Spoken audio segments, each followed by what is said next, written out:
Oh, okay. Yeah. Ciao e bentornato su Non mi dire. Quante volte ti sei trovato a dover inviare un file importante via email, ma non sapevi come legarlo correttamente?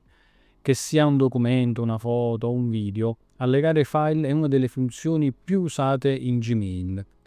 Ora ti mostrerò ben due modi che puoi usare per poter allegare un file a una tua email. Allora, apri un'email, qui in basso c'è la graffetta ed esce la scritta Lega file. Questo ti permetterà di poter inviare un file che è presente all'interno del tuo computer. Ci clicchi, selezioni il file, in questo caso è un'immagine, e il file viene caricato. Eccolo qui, ok? Fatto questo, basta solamente compilare l'email e la puoi inviare. In alternativa, puoi utilizzare Google Drive. Preseleziona un file, verrà aggiunto come link per poter fare il download.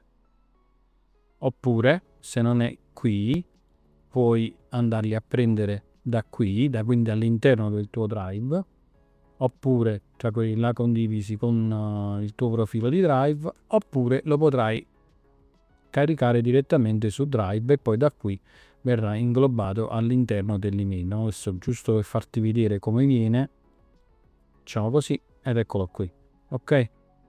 Viene in questo modo. Ti voglio ricordare che c'è il limite per poter allegare un limite di grandezza per poter allegare il file ad un'email, che sono di 25 MB singolo file, oppure un gruppo di file, quindi il classico file zippato, e non è possibile assolutamente poter allegare un file exe, ok? Per il resto è tutto quanto qui, quindi se hai bisogno di domande e hai bisogno di delucidazioni, puoi lasciare un commento, rispondo a tutti. Per qualsiasi cosa sono disponibile e se il video ti è piaciuto lascia un like, condividilo con le persone che hanno problemi ad allegare file. Se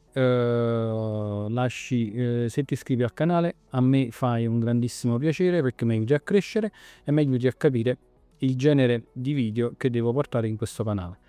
Ci vediamo la prossima volta, ciao e al prossimo video.